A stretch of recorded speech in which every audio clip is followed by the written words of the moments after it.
Just keep going till she shows up. You got 45 minutes. Well, you'll probably need a break before Naomi gets No, here. it's all right. Oh, They okay, can break as needed. So I was going to talk briefly about the bats in the caves. There's a little bit of parallel here to the cliff nesting raptors and the climbing advisories, so hopefully I'll remember to mention that.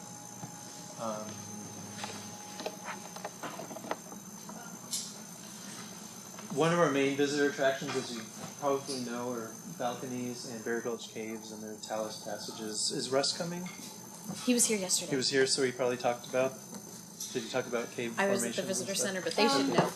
Not really. Okay. No, not caves. So yeah, you've probably read or heard, but they're not your typical limestone caverns. They're formed by large boulders falling down into a narrow canyon, and you can see the sky a little bit showing through there. And I'm actually going to take a quick aside to talk about cave photography, because I imagine people might want to take photos in the cave, and often there's not enough light. And there are a couple things you can do. One is use a tripod, and you can use a tripod with a little point-and-shoot camera. You can get tripod adapters for phones that'll hold any phone. So that's not an expensive piece of equipment. You can get a little tripod for $20-30 that will let you take pictures in the cave where there might not normally be enough light.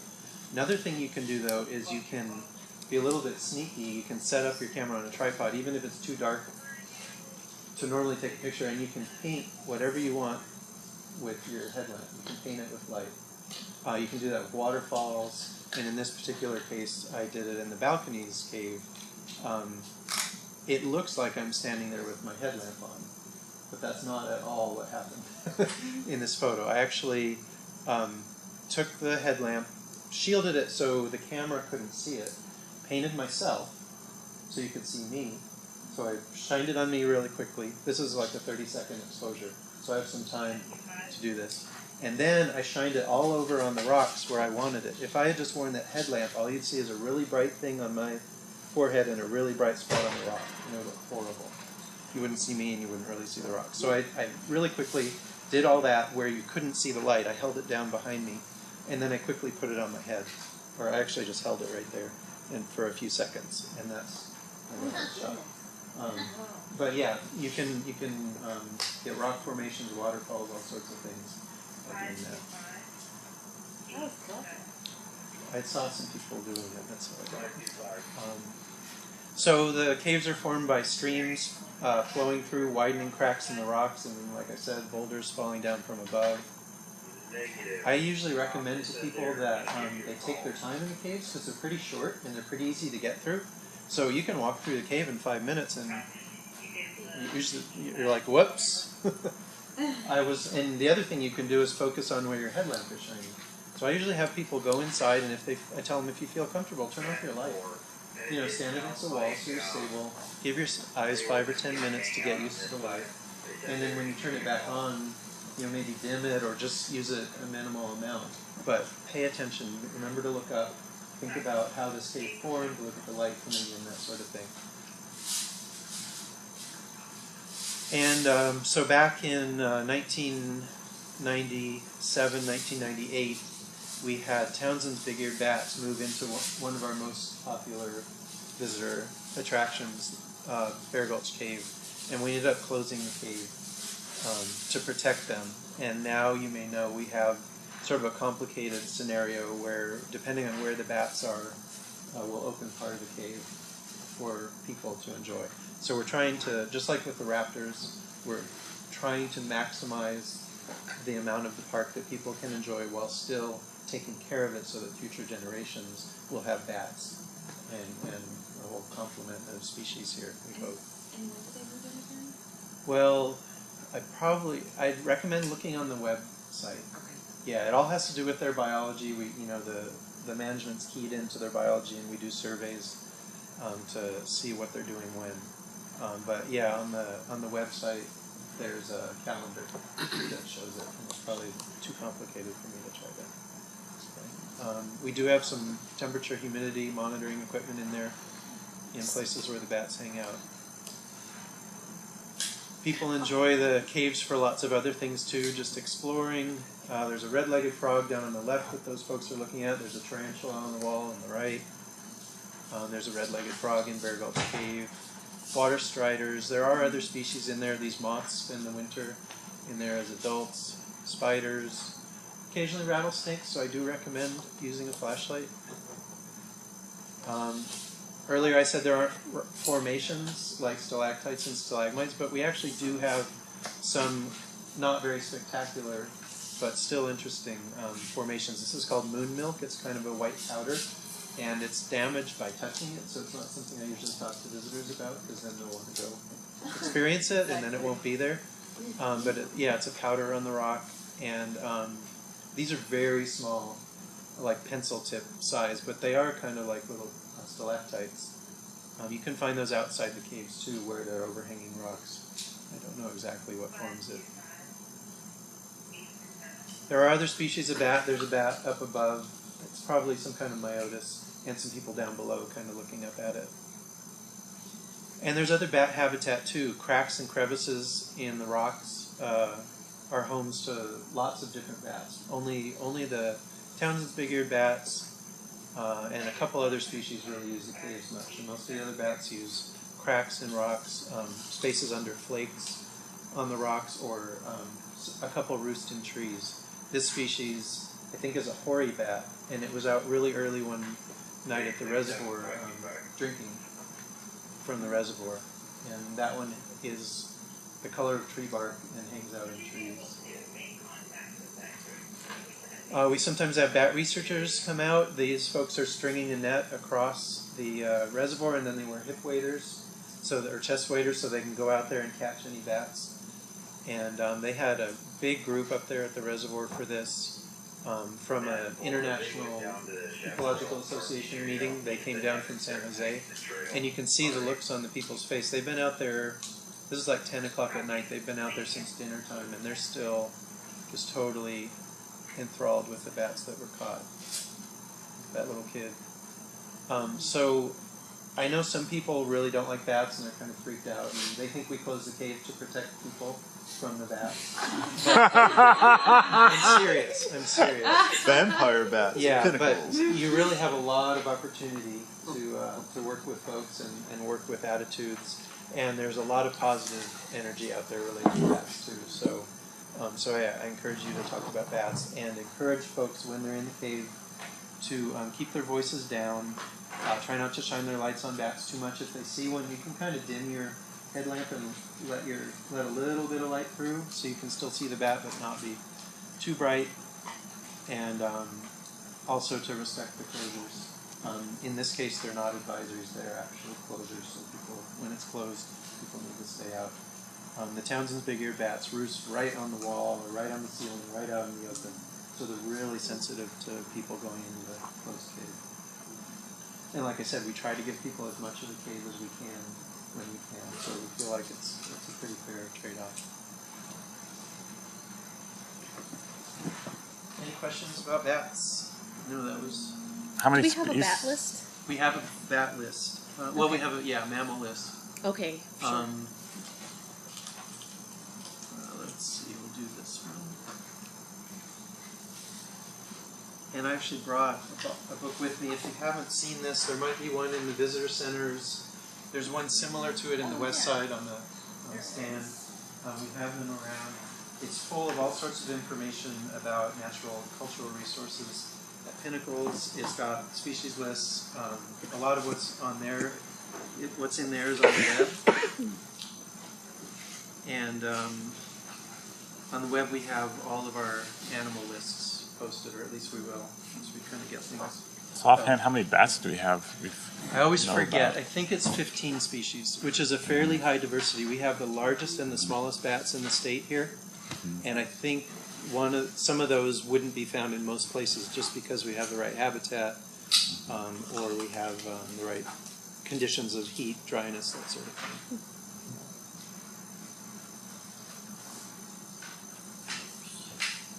Okay, so reptiles and amphibians. I guess what I want to do here. So Gavin, how many raptors are there? Raptor species. Well, there are like we've documented 14 that nest here. Okay, so 14 plus some more like bald eagles and things that'll Yeah, fly probably over. like 3 other species. So 20. Yeah, sure. Okay, I'm going to talk about 20,000 different species now in the next 20 minutes. Go. You got your pencils ready? Okay, so I'm going to try not to overload you with information. There is more information out there than anybody could possibly know, and any visitor could be possibly interested in. But there are some really big points. We have some pretty good diversity of a lot of these groups. We may not have a lot of, people go to Yellowstone to see the bison and the bears and the moose and all those things. Well, a lot of our wildlife, Gavin talked about some of them, like the prairie falcon screaming over your head when you're on top of these cliffs. That's pretty cool. But a lot of the wildlife that people will see are the smaller species, and if they take the time to sort of pay attention when they're out there and then they stop to watch them, you can have some wild kingdom type experiences. Sorry if I'm dating myself with that reference. With lizards, butterflies, all sorts of things. So I think folks who appreciate smaller wildlife species really love Pinnacles. We had a superintendent who grew up in the Yosemite area, and he said, I thought there was a lot of wildlife over there, but Pinnacles is the snakiest place I've ever been. And he just loved that. So a western fence lizard is probably our most commonly seen lizard, kind of spiny looking. Blue belly, they're often called because the males have the blue belly, and they'll show that off. They'll do push-ups on rocks and things. A similar looking lizard is the side blotch lizard, but it has more fine grainy scales, and it's got a blue-black blotch on its side, which sometimes it'll let you see. Often it's tucked behind its What is it called? side blotched lizard. And we do have lists of all these things. Horned lizard we saw earlier. That's a California species of special concern. In a lot of the state, they're being wiped out due to the introduction of non-native Argentine ants. The ants move in. Ants are really important ecologically, and these ants move in. They kick out most other species of ants, and the ecology starts collapsing, and what they eat starts disappearing, which is mostly ants, but also some other insects and things. And you lose your horned lizards just from this one ant.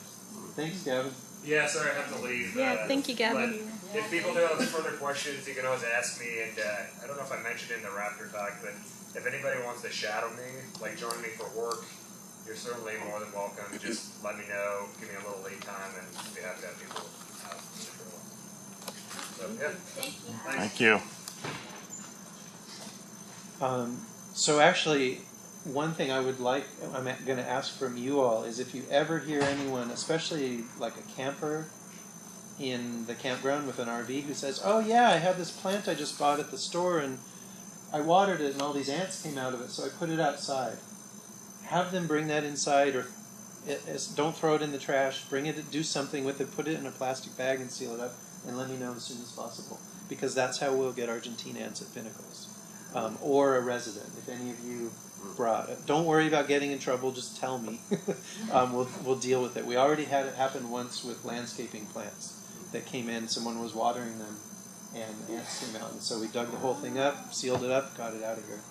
But it was a close call, and really something that simple could wipe out a lot of our And you can identify on Yeah, they're.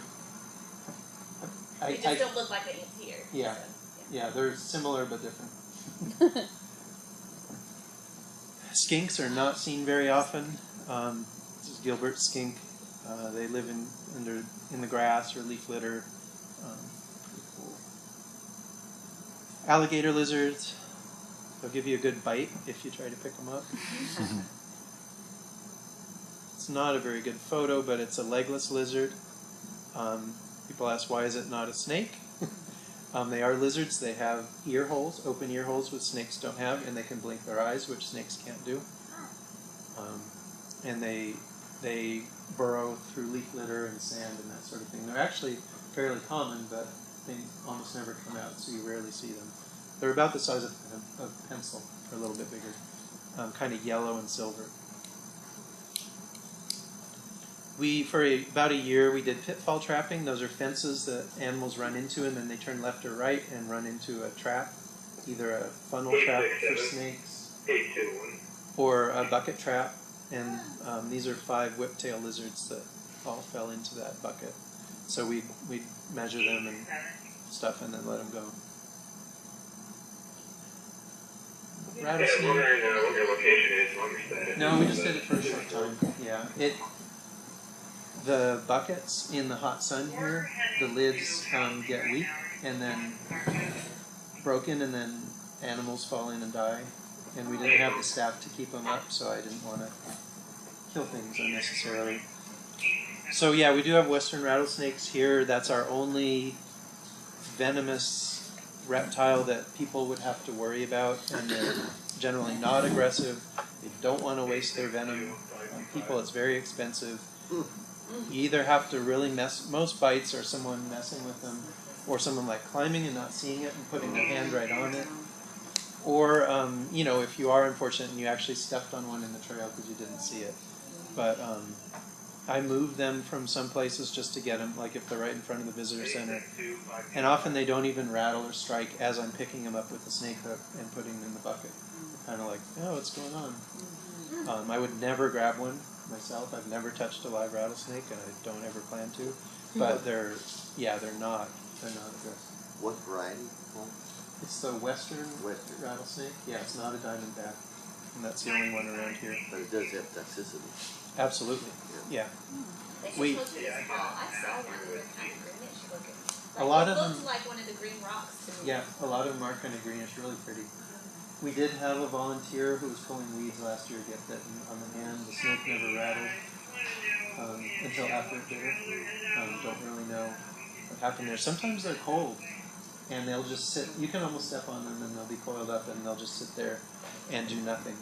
But maybe it felt threatened, and it sort of woke up and didn't have enough time to even rattle. It just struck. I wasn't there. I don't know. Striped racer, this is one of our fastest snakes. It's the classic snake of the chaparral. If someone says, I saw a snake, and then it jumped into the bush and it was gone. That's that. Yeah. Is that Striped racer? Or else, different? It looks like a garter. so it looks a lot like a garter snake, but garter snakes most have 3 stripes. They have one down the middle of the back, and this one's back is totally black. And then they have a stripe lower on the side. So this one has just 2 stripes, and they're up high on the side, kind of dorsolateral, so halfway between the side and the back. And these are much longer and skinnier with sort of a longer head, big eye. They eat lizards and other fast-moving things, so they're super fast, and they have big eyes for seeing them. And yeah, they do sometimes go up into shrubs to escape. I've seen them in West Texas in the big park, and they are so fast. Yeah. It's They're amazingly fast. So these snakes are also really, really fast. It's related. This is a red racer or coach whip. They can get up to 5 or 6 feet long. They're sometimes bright pink. If somebody says, I saw a 12-foot long pink snake in the road, what was it? That's what they're talking about. They're not 12 feet long, but they seem like it, especially when they move super fast. Ringneck snake, these are bright orange underneath and usually kind of olive green on the back. A real big one would be about this long, and with the ring around the neck. We do have one turtle species, western pond turtles. They're native, and they're usually where there's permanent water. And these are on the North Wilderness Trail at that first creek crossing of the North Fork of Shoaling Creek, and they're there pretty reliably. Often they hear you coming or see you and they're gone before you even know they're there, but if you sneak up on them, or if you hear plops, you could go kind of sit and wait for 15 minutes and then maybe sneak up on them, yeah.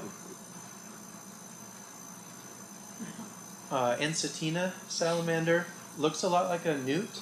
People who are familiar with newts sometimes think they've seen a newt here, but a newt has never been recorded here. They're at the north end of the mountain range, just 15 miles, 10 miles to the north, but we haven't ever seen newts here. So if someone says they saw a newt, asking for a picture, because I'd love to get a record of a newt, but it was probably an ensatina. And then arboreal salamanders, both of those are fairly common but not often seen unless you go out like on a rainy night, or unless you're turning over rocks or logs, which I don't do, and I recommend visitors don't do. I would much rather see the animals on their own terms. I feel like turning over logs is destroying their habitat. Even if you put it back carefully, you've torn up the fungal mycelia that are growing through there. If you're doing it right, you have to move the salamander before you put the log down so you don't crush it. And now it's got to find its way back in, and maybe you rearrange things so it can't get through its tunnels anymore. Anyway, I just feel like that's really not cool for the wildlife to do that. And then this is a Gavilan slender salamander. It's endemic to this mountain range and nearby areas. And it looks like an earthworm with little tiny legs, named after this mountain range. And then our federally threatened salamander, the California tiger salamander, and it's only found on the extreme east side of the park out near Highway 25, within Pinnacles, and then along Highway 25 to the north and south. And they're big, like that long. Where? I mean, they don't live in the creek, but they have to live Oh, in the areas, right? so the previous three salamanders, I should have mentioned, they're terrestrial salamanders. The definition of an amphibian is that it has a two-stage life cycle, right? First part in the water, second part in the land. But the previous three salamanders, whoops, I'm the wrong way. Yes, those three. They actually lay their eggs in moist places on land. They do not need any kind of body of water. Their larval stage, their tadpole, swims around inside the egg, in the fluid in the egg, and goes through its entire development in the egg and then hatches out. So this is an unusual thing for amphibians, and North America is known for their terrestrial salamanders. And so we have 3 species of those. And so they don't even have to live in moist. It needs to be moist because their skin is still moist, but they don't need water to breathe. So that's found on the east. Where's there a moist enough place for? Well, all those 3 salamanders, they're all over the park. Okay. Like an oak log Okay, so on the ground, and yeah. So just underneath. Yeah, I think under it might stuff. have a little moisture. Yeah, you'll only see them when it's been raining and the ground's wet. When it's most of the year, they're tucked away. Yeah. Tiger salamanders breed in temporary ponds. So they're typical salamanders. They do need water to breed. Their larvae take months and months to develop. And so they do need water. And we don't have ponds, except for artificial ones, old stock ponds on the new lands out by Highway 25. Okay. So that's where these are. Okay. And then all of our frogs and toads do need bodies of water to breed. Red-legged frog is our federally threatened frog species. Going out to do a survey on the reservoir, we use a boat because most of the shore is inaccessible on foot. That's at night, taken with a flash. That's a garter snake. See the stripe down the middle of the back, and a couple young of the year red-legged frogs. And this snake is thinking about eating that one. And there is the foot of a young red-legged frog sticking out of the mouth of a garter snake. Snakes have to eat too. We don't write them tickets for eating threatened species. Tree frogs are really common here. They come in lots of different colors. This was not taken here, but there are 10 different frogs on that rock, all different colors. They're all tree frogs. Western toads, they can get quite large, and they have that cream-colored stripe down the middle of the back and warts, so they're really distinctive. You'll see those probably out on rainy nights on the roads. And then spadefoot toads are not nearly as common. Like the tiger salamanders, they breed in temporary ponds, so they're only out by Highway 25. They're a little bit smaller, kind of greenish-grayish, and they don't even come out every year and breed. There has to be enough water to fill up their ponds. Do they come out like after a rain? Yeah. That's when they do the breeding, and then when it dries drives that Pickleback down. Yep. Tiger salamanders live in gopher and ground squirrel burrows most of the year, and these can be in burrows, but they're called spadefoot toads because on the back foot they have a rock-like growth. It's real hard, and they just kind of wiggle their back feet and disappear down into the ground backwards. It's crazy, and they can stay down there for the whole summer. We do have one native fish species, the three-spined stickleback. That's the fish you can see up in Bear Gulch and in Shalom Creek. That's a female. The males in breeding season are kind of brightly colored, blue on the belly, bright red under the throat. Sorry, what was it called again? Three-spined sticklebacks. They have in their dorsal fin. No, sorry, I'm going the wrong way. I don't have a picture, but in their dorsal fin they have spines. 3 spines that can poke you, or a snake trying to eat them. These are not sticklebacks. These are our main non-native fish, mosquito fish, and they're common in the South Wilderness. And then occasionally we get green sunfish and bluegill coming in. I removed over 1,000 of them back in the late 90s, and they haven't come back. But they're in stock ponds outside the park, so all we need is a good flood, and it overtops the dams, and in they come. About 5 years ago, I did find, after a flood, young green sunfish or bluegill and bullfrog tadpoles. Bullfrogs are not native here, and they're bad news. They eat anything that moves, including red-legged frogs. Red-legged frogs do too. They eat their own young. They eat whatever moves, whatever they can fit in their mouth. But yeah, so we do occasionally get these things, and I netted all those out, and then the pond ended up drying up anyway. So we're fine. Okay, any questions about reptiles, amphibians, and fish? Yes, we do have a list.